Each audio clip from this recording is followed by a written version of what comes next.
Hello everyone. Welcome to EduPlus, a place which makes learning easy for you. I am Deepika in front of you with another exciting episode of Economics, and today's chapter is Story of Village Palampur. This is the very first chapter of class 9th Economics. In this particular episode, I am going to explain all the concepts of this chapter. So let's start. Let's start with economics. So economics is basically the management of household is known as economics. See, हमारी जो ज़रूरतें होती हैं वो unlimited होती हैं. We have unlimited wants but we have very much limited resources to complete these unlimited wants. For example कि आपको एक बर्थडे पार्टी करनी है, आपको आपके फादर ने 500 रुपीज़ दिए हैं, बट आपको बहुत सारी आपकी विशेज़ हैं. फॉर एग्जांपल आप एक हॉल बुक करना चाहते हो, उसे बहुत अच्छे से डेकोरेट करना चाहते हो, अच्छा सा केक चाहते हो, अपने फ्रेंड्स को रिटर्न गिफ्ट देना चाहते हो, अच्छा सा खाना चाहते हो, वहाँ पर कॉन्टिनेंटल फूड देना चाहते हो. सो ऐसे में 500 रुपीज़ तो आपके लिए इनफ नहीं होंगे ना. ओके, सो सेम वैसे ही हमारी जो ज़रूरतें हैं, हमारी जो एक्सपेक्टेशंस हैं, वो हमारे रिसोर्सेज के कंपैरिजन में बहुत ही कम होती हैं. इसीलिए हमें क्या करना पड़ता है, इसीलिए हमें मैनेजमेंट करना पड़ता है, और यही मैनेजमेंट जो है वही इकोनॉमिक्स है. So next is economy. अब इकोनॉमी क्या है? So economy is the area where people earn their livelihood. वो पर्टिकुलर एरिया जहाँ पर लोग क्या करते हैं, अपना लाइवलीहुड अर्न करते हैं, जहाँ पर लोग काम करते हैं. Okay, next is economic activity. Economic activity which perform by an individual to earn money. एक पर्सन द्वारा, एक पर्सन जो है वो अपनी अर्निंग करने के लिए जो भी एक्टिविटी परफॉर्म कर रहा है उसे हम इकोनॉमिक एक्टिविटी कहेंगे. फॉर एग्जाम्पल आपके पापा क्या करते हैं, घर को चलाने के लिए बाहर जॉब करते हैं. ओके, सो आपके पापा जो वर्क कर रहे हैं, your father is doing the activity is considered as economic activity. But आपकी जो मदर हैं वो घर पर रहकर हाउस होल्ड के वर्क करती हैं, आपके लिए खाना बनाती हैं, आपके कपड़े वॉश करती हैं, बर्तन धोती हैं, है ना. सो ये जो काम है इसके बदले में उनको पैसे नहीं मिल रहे हैं, उनकी कोई अर्निंग नहीं हो रही है. Just because she loves you, that's why they are doing all these things. So वो आपकी मदर की जो एक्टिविटी है वो इकोनॉमिक एक्टिविटी में कंसीडर नहीं की जाएगी. एक एग्जाम्पल और लेते हैं. फॉर एग्जाम्पल आपके घर पर बाई आती है, बाई मीन्स मेड आती है घर पर बर्तन करने के लिए, कपड़े धोने के लिए. सो वो बदले में आपसे पैसे चार्ज करती हैं, फीस लेती हैं, 5000 रुपीज़ पर मंथ आपसे चार्ज करती हैं. सो आपकी जो मेड है उनकी जो एक्टिविटी है, वो जो एक्टिविटी परफॉर्म कर रहे हैं, that will be considered as economic activity. So I hope कि इकोनॉमिक एक्टिविटी का मीनिंग आपके लिए क्लियर हो गया है. वो वर्क या वो एक्टिविटी जिसको करने से आपको अर्निंग हो रही है. ओके, एंड वो जो अर्निंग आप जिस पर्टिकुलर एरिया में कर रहे हो वो होगा इकोनॉमी, और आप जो मैनेजमेंट कर रहे हो अपनी ज़रूरतों और अपनी इच्छाओं और अपने रिसोर्सेज को बैलेंस बनाते हुए उसे हम कहते हैं economics. Okay, so I hope कि जो बेसिक कॉन्सेप्ट है इकोनॉमिक्स, इकोनॉमी और इकोनॉमिक एक्टिविटीज़ का वो क्लियर हो गया है.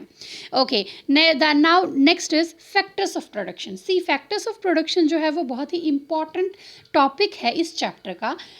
120% चांसेस हैं इस क्वेश्चन के आपके एग्जाम में आने के लिए. सो बहुत इंपॉर्टेंट है, आपको आना चाहिए. सो देखते हैं क्या है. Elements which required for any kind of production activity are considered as factors of production. Means factors of production में वो सारे एलिमेंट्स इंक्लूड की जाती हैं, वो सारी चीज़ें इंक्लूड की जाती हैं जिनको कंबाइन करके हम क्या कर रहे हैं, प्रोडक्शन एक्टिविटी कर रहे हैं. प्रोडक्शन मीन्स किसी भी चीज़ को बनाना ही प्रोडक्शन होगा. जैसे हम क्या कर रहे हैं, लाइक अगर मेरी नोटबुक बनाने की फैक्ट्री है तो मैं क्या प्रोड्यूस करूँगी, मैं नोटबुक्स प्रोड्यूस करूँगी. बुक बनाने की फैक्ट्री है तो मैं बुक्स प्रोड्यूस करूँगी. मार्कर बनाने की फैक्ट्री है तो मैं मार्कर्स प्रोड्यूस करूँगी. प्रोडक्शन मीन्स बनाना. प्रोडक्शन, मैन्युफैक्चरिंग दोनों सेम चीज़ होते हैं. Okay, so now factors of production में हम ये जानेंगे कि किसी भी चीज़ को प्रोड्यूस करने के लिए किन किन चीज़ों की ज़रूरत हमें पड़ती है. So you can see a picture over here. इस पिक्चर में आपको पता चलेगा फैक्टर्स ऑफ प्रोडक्शन के बारे में. सी, आप यहाँ पर देख सकते हो कि यहाँ एक फार्मर है, लैंड है, एक बिल्डिंग है, एक पर्सन है जो कि क्या कर रहा है, कुछ प्लग कर रहा है ट्रीज से. सो यहाँ हमें पता चला कि फैक्टर्स ऑफ प्रोडक्शन क्या हैं. There are only 4 factors of production. Very first is land. Okay. Second one is capital, means आपने बिल्डिंग बनाई है, आपने मशीनरी परचेस की है। थर्ड वन इज लेबर, आपने अपनी हेल्प के लिए काम वर्क को परफॉर्म करने के लिए हेल्पर्स रखे हुए हैं। And last is entrepreneur, entrepreneur means वो पर्सन जो इन तीनों चीज़ों को, तीनों फैक्टर्स ऑफ प्रोडक्शन को कंबाइन करके कुछ प्रोडक्शन करता है, कुछ फ्रूटफुल रिजल्ट लेके आता है।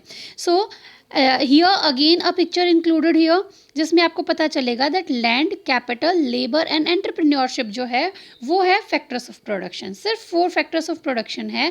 अब हम कॉम्प्रिहेंसिवली इनके बारे में डिटेल में स्टडी करेंगे। Very first is land, natural resource है, natural resource which required to perform any kind of production activity, means किसी भी तरह की एक्टिविटी को परफॉर्म करने के लिए हमें क्या चाहिए होगी, बेसिक ज़रूरत है हमारी लैंड, हमारे पास ज़मीन होनी चाहिए। For example you are going to perform agriculture, okay, आपको फार्मिंग करनी है, देन खेती हवा में तो होगी नहीं, है ना, तो आपको ज़मीन चाहिए होगी। सो लैंड जो है वो एक नेचुरल रिसोर्स है जो कि किसी भी तरह की प्रोडक्शन एक्टिविटी को परफॉर्म करने के लिए ज़रूरी है। So land is a limited resource, land जो है उसके बारे में आपको ये पता होना चाहिए कि लैंड जो है वो लिमिटेड रिसोर्स है। Why it is limited resource, because all over the earth land mass is limited and fix, मतलब पूरी जो हमारी अर्थ है, ग्लोब है, उसमें जो लैंड मास है वो फिक्स है, उसे हम इंक्रीज नहीं कर सकते हैं, और वो साथ के साथ लिमिटेड है। लिमिटेड क्यों, क्योंकि हमें क्या करना है, हमें उस ज़मीन पर एग्रीकल्चर भी करना है, हमें ट्रांसपोर्ट के लिए रोड्स भी चाहिए, हमें बिल्डिंग्स भी बनानी है वहाँ पर, हमें खेलने के लिए प्लेग्राउंड्स भी चाहिए, स्कूल्स भी चाहिए। ओके, सो लिमिटेड है, हमारी ज़रूरत के हिसाब से बहुत ही कम है और फिक्स है, इसे हम बढ़ा नहीं सकते हैं किसी भी तरीके से। ओके, सो आई होप कि लैंड जो है as a factor of production clear हुआ है आपके माइंड में। Second is labour, human workers, skilled and unskilled both, who are involved in production the goods, in production producing the goods, sorry मैं थोड़ा fumble हो गई। So labour means human capital, skilled and unskilled both, who are involved in producing the goods, means वो man power, human workforce जो कि skilled भी हो सकती है और अनस्किल्ड भी हो सकती है। अब आप सोचोगे अनस्किल्ड का कौन सा काम है, सो फॉर एग्जांपल कंस्ट्रक्शन की साइट है, वहाँ पर कंस्ट्रक्शन का काम हो रहा है, सो आपको स्किल्ड वर्कर्स चाहिए। स्किल्ड मीन्स जैसे आपको आर्किटेक्ट चाहिए होगा, आपको इंजीनियर चाहिए होगा, सो ये तो हो गया स्किल्ड वर्कर।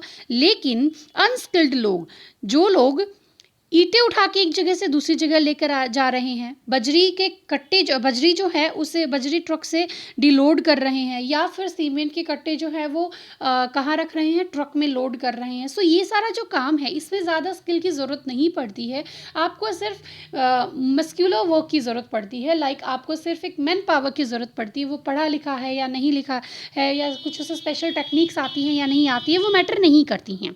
ओके, सो किसी भी तरह की प्रोडक्शन एक्टिविटी में स्किल्ड एंड अनस्किल्ड दोनों तरह के लेबर की ज़रूरत पड़ती है।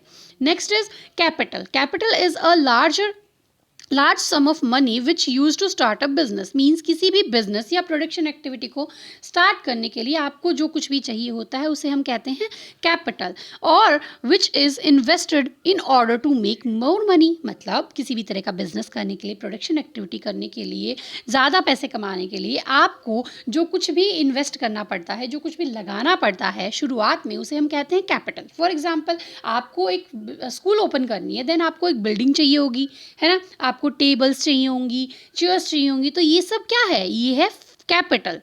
ओके, सो कैपिटल जो है वो 2 तरह की होती है।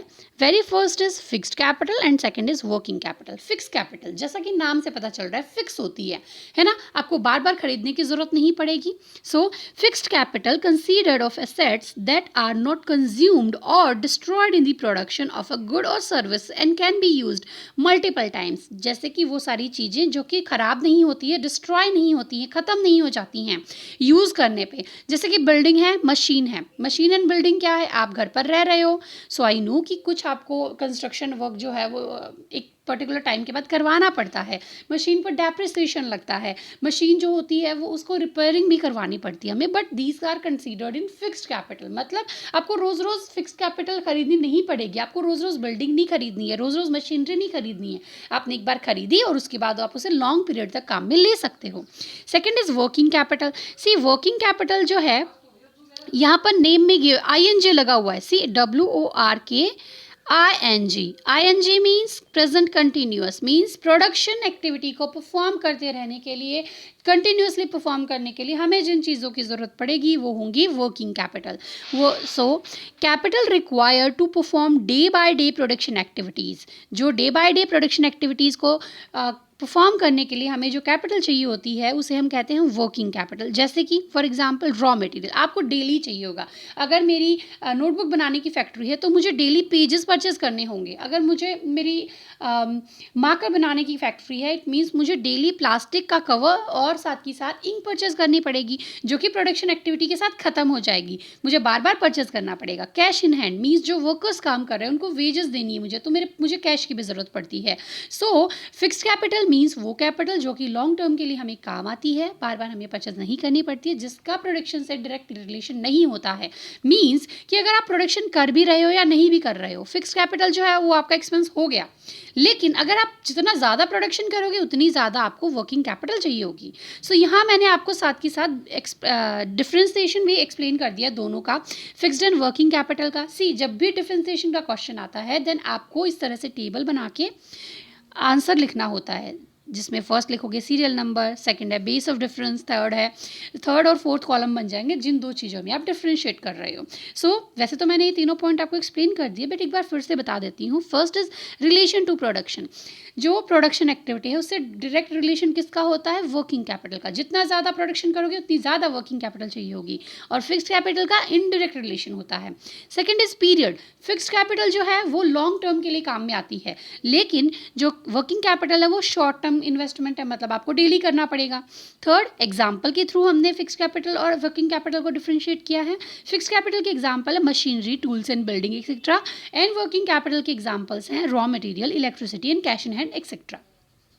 सो यहाँ हमने क्या किया, तीन फैक्टर्स ऑफ प्रोडक्शन जो है वो डिस्कस कर लिए हैं, land, labour and capital. Now let's come up to the last and very most important factors of production, that is entrepreneur. Entrepreneur, the individual or businessman who take the initiate to set up a business and employ different factors of production, उसे हम कहते हैं entrepreneur. Means वो person जिसने क्या किया है, ऊपर given three factors of production को कंबाइन किया है और कुछ प्रोडक्शन एक्टिविटी परफॉर्म कर रहा है, जिसके माइंड में ये ख्याल आया है कि मुझे एक बिजनेस स्टार्ट करना है, मुझे एक फैक्ट्री लगानी है, चीज़ें प्रोड्यूस करनी है और उसे मार्केट में सेल करके प्रॉफिट अर्न करना है।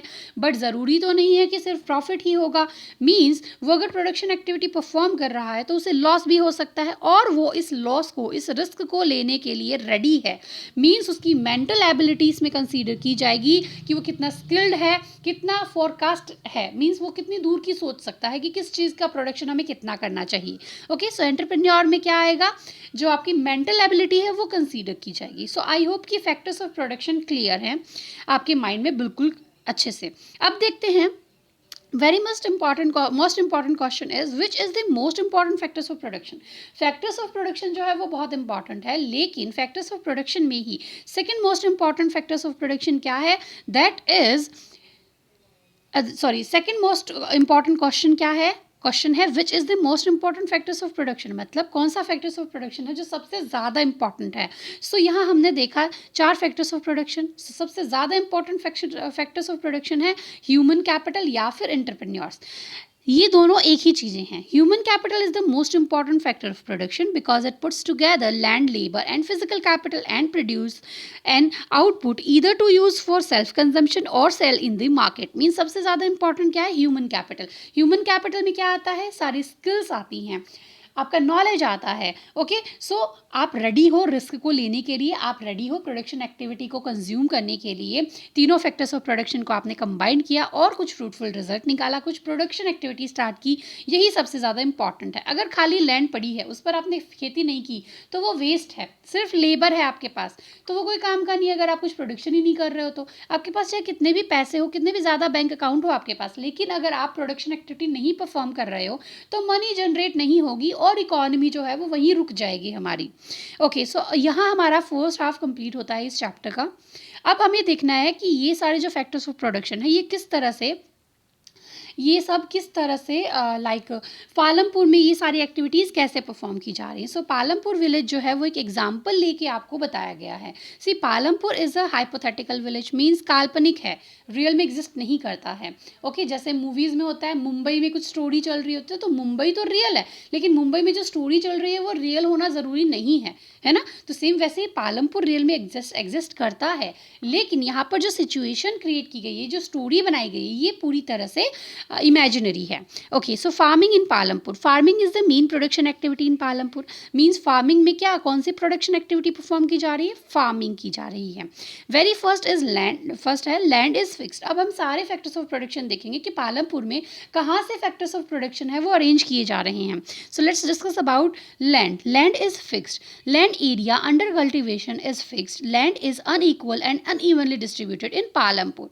सी लैंड के बारे में हम देखते हैं, हमें पता है कि जो एरिया अंडर कल्टीवेशन है वो फुली यूटिलाइज है, सब लोग फार्मिंग कर रहे हैं, तो कोई भी ज़मीन वेस्ट नहीं पड़ी हुई है। साथ के साथ यहाँ पर मैंने इंक्लूड कर दिया है बहुत इंपॉर्टेंट क्वेश्चन, जो कि हम आगे फिर से डिस्कस करेंगे कि लैंड जो है वो पालमपुर में किस तरह से डिस्ट्रीब्यूटेड है, अनइक्वली एंड अनइवनली। मीन्स किसी के पास बहुत ही छोटी सी ज़मीन है, किसी के पास बहुत बड़ी ज़मीन है। Okay next is there any way one can grow more from the same land, मतलब हम एक सेम लैंड से ज़्यादा किस तरह से ग्रो कर पाएंगे, इसके लिए कोई तरीका है। तो इसके लिए तरीका ये है कि हमने दो रास्ते निकाले। हमने क्यों रास्ते निकाले, फर्स्ट तो हमें ये जानना ज़रूरी है। मैंने इनिशियली आपको अभी अभी बताया कि हमारी जो वांट्स होती हैं वो अनलिमिटेड होती हैं, और उन वांट्स को फुलफिल करने के लिए हमारे पास जो रिसोर्सेज होते हैं वो लिमिटेड होते हैं। सो लिमिटेड रिसोर्सेज से अनलिमिटेड वांट्स को पूरा करने के लिए हमें अपना माइंड अप्लाई करना पड़ेगा, हमें मैनेजमेंट करना पड़ेगा। किस तरह से, इस तरह से ताकि हम कम से कम रिसोर्सेज का यूज़ करके ज़्यादा से ज़्यादा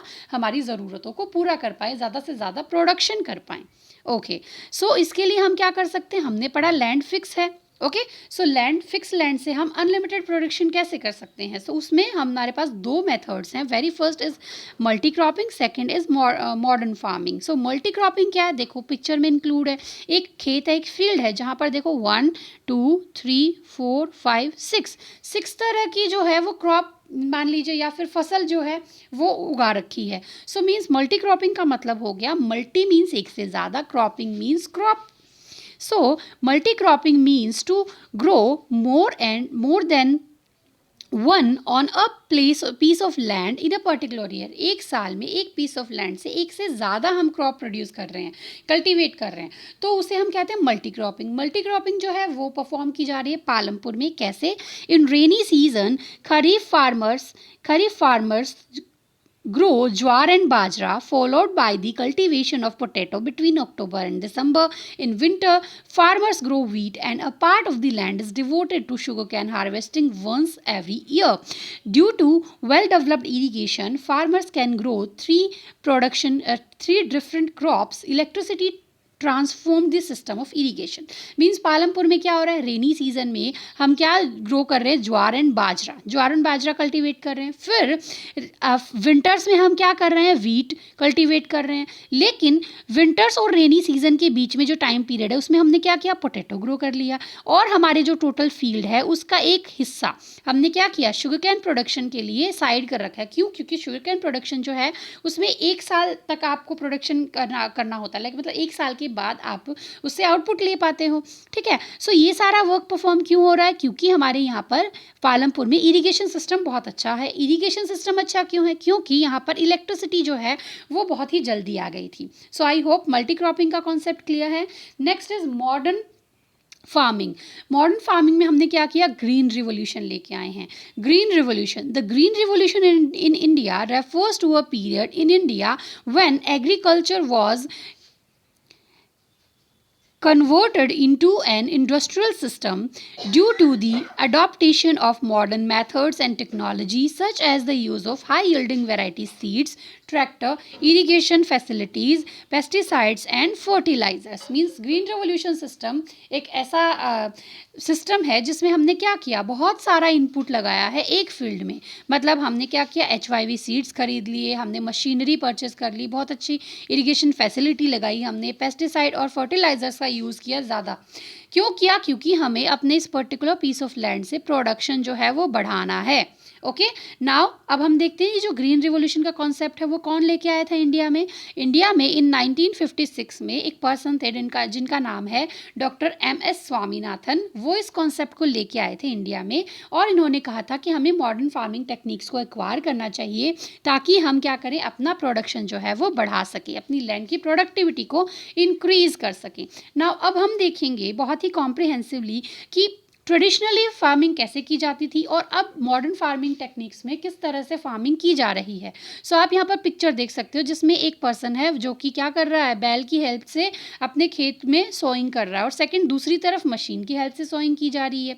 सो मेन बेसिक डिफरेंस क्या है, ट्रेडिशनली लोग क्या करते थे, मैनुअल वर्क करते थे, सारा काम हाथों से करते थे, लेकिन ट्रैक्टर्स की हेल्प से हमने क्या किया, ट्रैक्टर्स मशीनरी की हेल्प से हमने मॉडर्न फार्मिंग टेक्निक्स जो है वो यूज़ की। मतलब मॉडर्न फार्मिंग टेक्निक में हम क्या कर रहे हैं, मशीनरी का ज़्यादा यूज़ कर रहे हैं। डिफरेंस की हेल्प से आपको बहुत ही अच्छे से समझ में आएगा। So very first is base capital. Means हमें ट्रेडिशनल फार्मिंग में कम कैपिटल की ज़रूरत पड़ती है, कम पैसों की ज़रूरत पड़ती है, लेकिन मॉडर्न फार्मिंग टेक्निक में हमें ज़्यादा पैसों की ज़रूरत पड़ती है। देखो अब क्यों पड़ती है, आगे देखते हैं। सीड्स, ट्रेडिशनली हम क्या करते थे, पिछले साल जितना भी हमारा प्रोडक्शन हुआ उसका एक हिस्सा हम क्या करते थे, अगले साल एज अ सीड यूज़ कर लेते थे, तो हमें सीड मार्केट से परचेज नहीं करने पड़े। लेकिन मॉडर्न फार्मिंग टेक्निक में हम क्या करते हैं, HYV सीड्स का यूज़ करते हैं। HYV seeds means high yielding variety seeds, 1 markers में आ सकता है। ओके, सो हाई यील्डिंग वेराइटी सीड्स वो सीड्स होते हैं जो कि आपको ज़्यादा यील्ड देते हैं, ज़्यादा प्रोडक्शन देते हैं, तो ये आपको मार्केट से परचेज करने पड़ेंगे, तो ऑब्वियसली आपको कैपिटल ज़्यादा चाहिए होगी। Third is fertiliser. Means traditional farming में हम क्या करते थे, काउ डंग का यूज़ करते थे, लेकिन मॉडर्न फार्मिंग टेक्निक में हम क्या कर रहे हैं, केमिकल फर्टिलाइजर्स का यूज़ कर रहे हैं। ट्रेडिशनली हम पेस्टिसाइड्स का यूज़ नहीं करते थे, लेकिन मॉडर्न फार्मिंग टेक्निक में हम पेस्टिसाइड्स का यूज़ कर रहे हैं, अगेन हमें मार्केट से परचेज करने पड़ेंगे। मशीनरी, ट्रेडिशनल फार्मिंग में हम मशीनरी का यूज़ नहीं करते थे, हम हाथों से सारा काम करते थे, लेकिन मॉडर्न फार्मिंग में हम क्या कर रहे हैं, मशीनरी का यूज़ कर रहे हैं।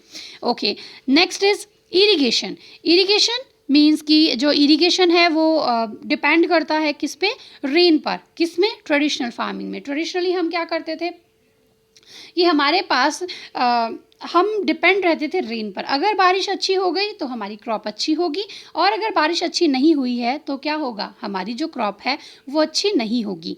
तो मॉडर्न फार्मिंग टेक्निक में हमने क्या किया, ये जो अनसर्टेनिटी है इसे हमने फिक्स कर दिया with the help of proper irrigation system. हमने क्या किया, इरिगेशन सिस्टम लगा दिया। क्यों, क्योंकि HYV सीड्स को ज़्यादा, HYV सीड्स से हमें यील्ड लेने के लिए हमें ज़्यादा इरिगेशन की ज़रूरत पड़ती है, हमें केमिकल फर्टिलाइज़र और पेस्टिसाइड्स चाहिए। अगर हम वो नहीं लगाएंगे तो क्या होगा, हमारा जो प्रोडक्शन है वो ज़्यादा नहीं बढ़ेगा। ओके, सो आई होप कि ये जो डिफरेंस है दोनों में वो आपके माइंड में बिल्कुल अच्छे से क्लियर हो गया है। ओके